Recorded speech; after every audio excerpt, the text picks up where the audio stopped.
단란주점 아가씨들이 여인숙에서 귀신을 보았다. 제 친구가 단란주점 웨이터로 일하고 있을 때 같은 주점에 있던 아가씨가 겪은 일이거든요. 제가 실제 귀신 경험담을 많이 알고 있는데 대부분이 유흥 쪽 사업에 종사하는 사람들이 겪은 얘기랍니다. 그런 직업에 종사하는 분들이 심리적으로 불안하고 해서 귀신 같은 걸 많이 본다고 하더군요. 이제부터 시작하겠습니다. 집을 갖추라고 나온 여자들이 할 수 있는 일이 뭐가 있을까요? 아마 가장 먼저 고려하고 택하는 일이 술집 여종업원일 것입니다. 4명의 아가씨들. 그 4명은 아는 사이였다네요. 집을 갖추라고 나와 제 친구가 일하는 단란주점에서 일하게 되었죠. 그리고 4명이서 같이 방을 쓰면 방값이 줄어든다고 주위 여인숙에 같이 방을 구하러 갔더랬죠. 그런데 그중 2명은 그 여인숙이 왠지 모르지만 느낌이 좋지 않다고 다른 방을 구하러 간다고 했답니다. 결국 나머지 2명의 아가씨만이 방값이 싼 맛에 여인숙 비스무리한 숙소에 묵게 되었다는군요. 뭔가 분위기는 이상하다는 걸 느꼈지만요. 참고로 단란 근처에 숙소가 많은 까닭은 물론 술집 여자랑 손님이 이 차를 즐기기 위한 목적도 있지만 근처 술집 종업원들도 많이 여관 같은 곳에 묵거든요. 하지만 처음 우려와 다르게 그 숙소에서 불편한 점은 하나도 없었더랍니다. 그런데 첫날 새벽쯤에 누가 방문을 두드렸다네요. 2명의 아가씨들은 누군지 확인도 안 하고 겁없이 문을 열어줬다고 하네요. 제가 생각해도 정말 생각 없는 여자들입니다. 새벽에 여자 둘이 있는 방의 문을 함부로 열어주다니. 그랬더니 곱게 한복을 입고 머리는 예쁘게 쪽을 찐 할머니가 웃으면서 있더라고 하더군요. 그 할머니는 자기는 주변 시장에서 떡 파는 할머니인데 오늘 새 이웃이 온다고 해서 얼굴 좀 보려고 이렇게 새벽에 문을 두드리게 되었다며 사과를 하는 거예요. 아가씨들 얼굴 참 곱네 하면서 말이죠. 예의도 바르고 옷도 깔끔하게 입어서 그랬을까요? 그 2 아가씨는 금방 이 할머니랑 친해지게 되었답니다. 그 할머니는 떡 장사를 하기 때문에 밤엔 항상 팔다 남은 떡을 가져와서 나눠 먹었다고 합니다. 뿐만 아니라 옛날 얘기라든지 최근 얘기들도 하면서요. 그래서 2 처녀랑 그 할머니는 아주 깊은 관계가 되었다고 하네요. 그러길 3주째 그 아가씨들도 염치가 있어서 계속 할머니 떡을 얻어 먹을 수 없다고 생각했다네요. 그래서 그 숙소 주인에게 그 할머니 인상을 말해주며 몇 호실에 묵고 있냐고 물어봤더랍니다. 그랬더니 충격적인 사실이 드러나고 말았지요. 아가씨들도 그 할매 본 거요. 이거 진짜 큰일 날라고 일하나. 그 할매가 산 사람이 아니다이가. 그 할매 옛날에 아가씨들 살던 방에서 살다가 죽은 사람인데 아직 거기 있나 보네. 그러고 보이 전에 살던 사람도 그 할매 얘기하던데. 안 되겠네. 용한 점쟁이라도 찾아가 보이소. 그게 지금은 괜찮을지 몰라도 나중에 골병 들어서 고생한다이가. 이제부터 진짜로 무서운 부분입니다. 처음에 다른 2 아가씨가 이 방을 선택하지 않았던 건 본능이었을까? 어쨌든 그 2 아가씨는 내 친구가 일하는 가게 매니저 비슷한 사람한테 물어서 용한 무당을 찾아갔습니다.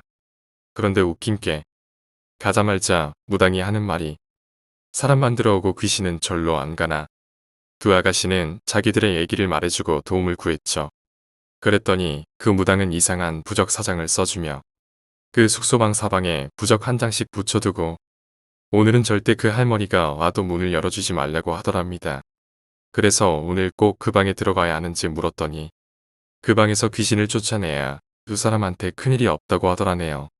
별 수 없이 그 2 아가씨는 주점 일도 하루 쉬고 그 방의 동서남북 사면에 그 무당한테 얻어온 부적을 1장씩 붙였다고 합니다. 그리고 이불을 뒤집어 쓰고 서로 팔짱 끼고 바들바들 떨었다는군요.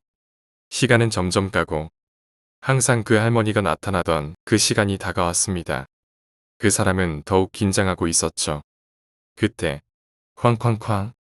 평소엔 똑똑하며 노크를 했는데 부적을 붙인 그 나른 방을 쾅쾅거리며 두들기고 손톱으로 긁고 난리가 났더랍니다.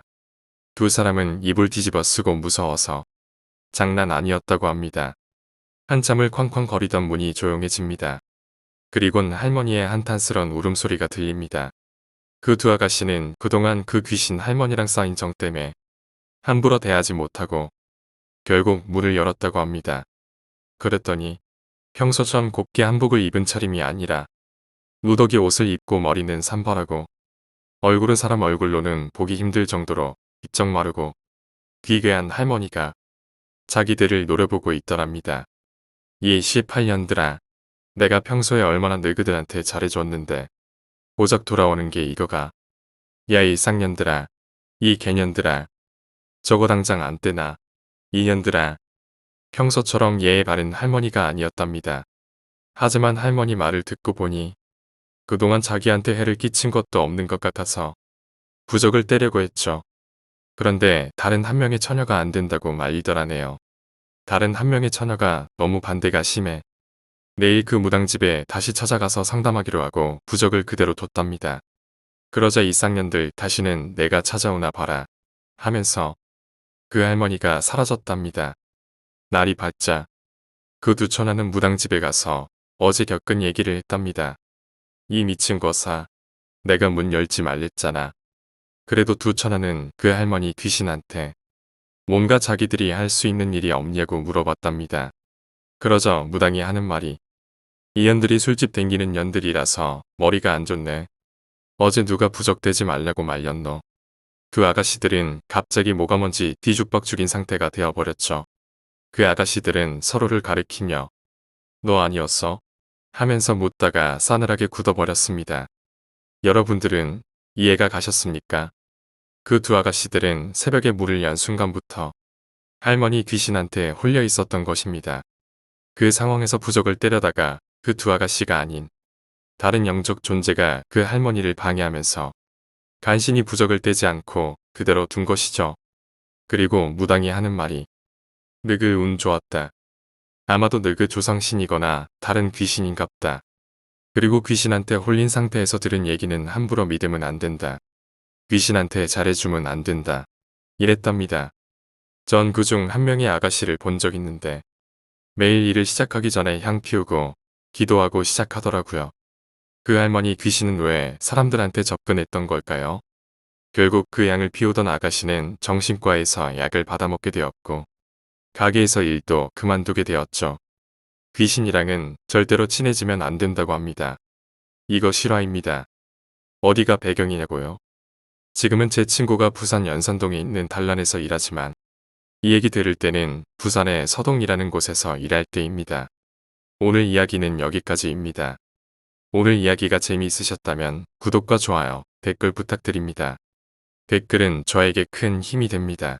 감사합니다.